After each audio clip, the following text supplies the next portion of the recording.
Welcome back to my YouTube channel. यदि channel पे नए हैं तो चैनल को सब्सक्राइब कर लीजिए और बेल आइकन दबाना गलती से भी मत भूलना। आज 10 अक्टूबर 2025 है, दिन है फ्राइडे का।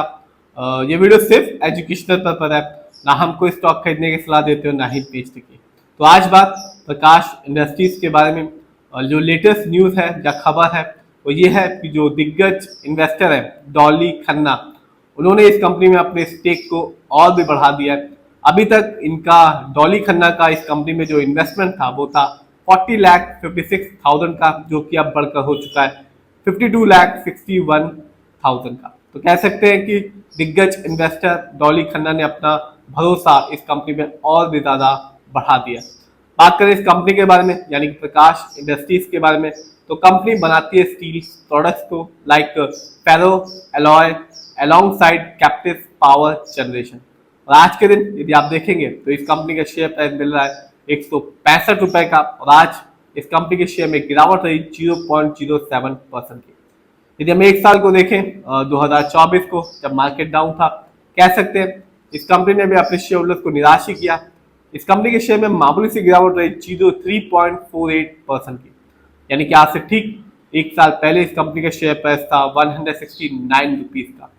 बात करें लॉन्ग टर्म की, स्पेशली 3 साल और 5 साल की, तो 3 साल में इस कंपनी ने अपने शेयर होल्डर्स को एक अच्छा रिटर्न निकाल के दिया 212% का। लेकिन बात करें 5 साल की, तो कंपनी का रिटर्न इससे भी ज्यादा था।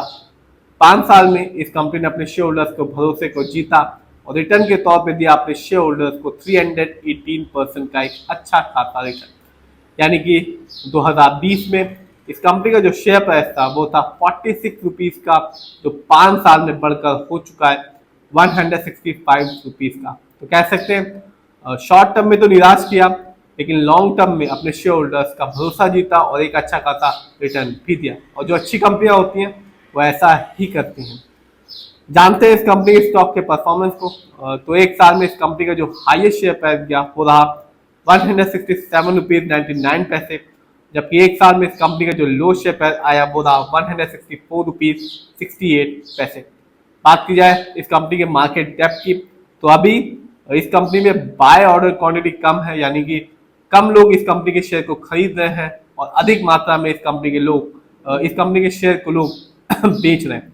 यदि हम बाय ऑर्डर क्वांटिटी को देखें तो वो है 31.92% की, जबकि सेल ऑर्डर क्वांटिटी है 68.08% की। तो लेटेस्ट न्यूज ये है कि दिग्गज इन्वेस्टर डॉली खन्ना ने इस कंपनी में अपना इन्वेस्टमेंट और भी बढ़ा दिया है। पहले इन्होंने इन्वेस्टमेंट कर रखा था 40,56,000 का, जो कि इन्होंने बढ़ा दिया है, जो कि है 52,61,000 का हो गया। तो एक अच्छा खासा इन्होंने और भी अपने इन्वेस्टमेंट को इस कंपनी में बढ़ा दिया। बात करें इस कंपनी के कुछ इवेंट्स की, तो आने वाली 17 अक्टूबर 2025 को ये कंपनी अपने शेयर होल्डर्स को कह सकते हैं कि डिविडेंड देने वाली है। पिछले साल भी इस कंपनी ने अपने शेयर होल्डर्स को डिविडेंड दिया था और अब भी आने वाली 17 अक्टूबर 2025 को ये कंपनी अपने शेयर होल्डर्स को डिविडेंड देगी, हर एक शेयर के बदले में 1.5 रुपए का। तो जिस भी शेयर होल्डर के पास प्रकाश इंडस्ट्रीज के एक शेयर की एक अच्छी खासी क्वांटिटी होगी, उसे एक अच्छा खासा डिविडेंड देखने को मिलेगा। जानते हैं इस कंपनी के फंडामेंटल्स को। तो जो कंपनी का मार्केट कैप है वो है 2,958 करोड़। ये कंपनी मिड कैप की कंपनी है और मिड कैप की कंपनी का जो मार्केट कैप होता है वो होता है 500 करोड़ से लेकर 7,000 करोड़ के बीच में।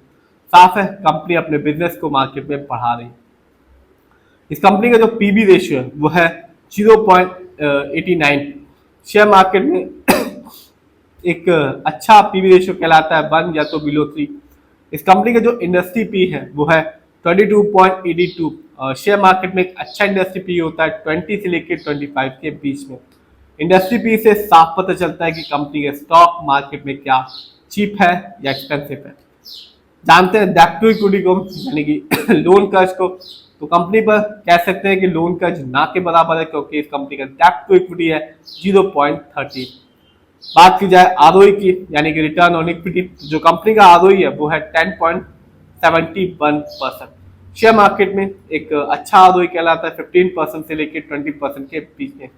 आरओई, जब भी आप किसी कंपनी के आरओई को देखेंगे हाई या पॉजिटिव, तो बस एक ही चीज बताएगा कि कंपनी शेयर होल्डर्स के दिए पैसे को सही से इस्तेमाल कर रही है, जिससे लॉन्ग टर्म में एक अच्छा खासा रिटर्न देखने को बनेगा।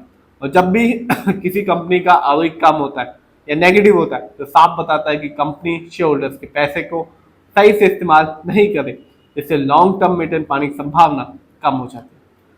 ईपीएस यानी कि अर्निंग पर शेयर इस कंपनी का है 19.90। शेयर मार्केट में एक अच्छा ईपीएस टीटीएम कहलाता है 80 और उससे ज्यादा का।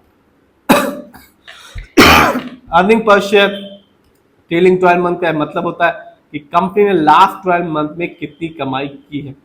इस कंपनी का डिविडेंड यील्ड है 0.91%।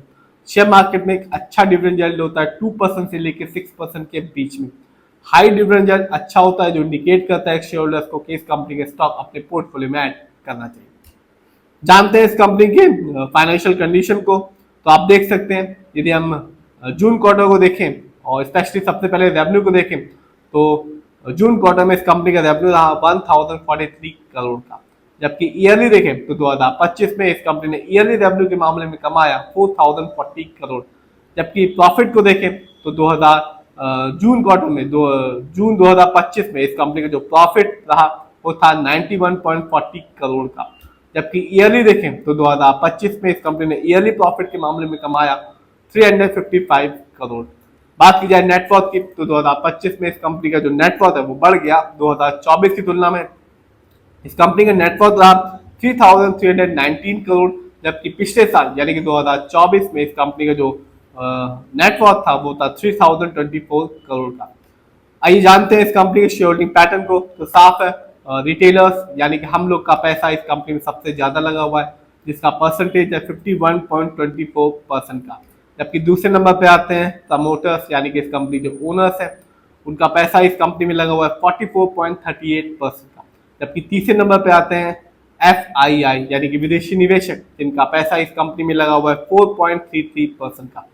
तो कहा जा सकता है कि आज न्यूज तो अच्छी है इस कंपनी के लिए कि दिग्गज इन्वेस्टर डॉली खन्ना ने अपने स्टेक को इस कंपनी में बढ़ा दिया है और लॉन्ग टर्म में भी ये कंपनी अपने शेयर होल्डर्स को एक अच्छा रिटर्न निकाल के दे रही है, साथ ही साथ डिविडेंड भी दे रही है। इस साल आने वाली 17 अक्टूबर 2025 को ये डिविडेंड देने वाली है 1.5 रुपए का। पिछले साल भी इस कंपनी ने अपने शेयर होल्डर्स को डिविडेंड दिया था।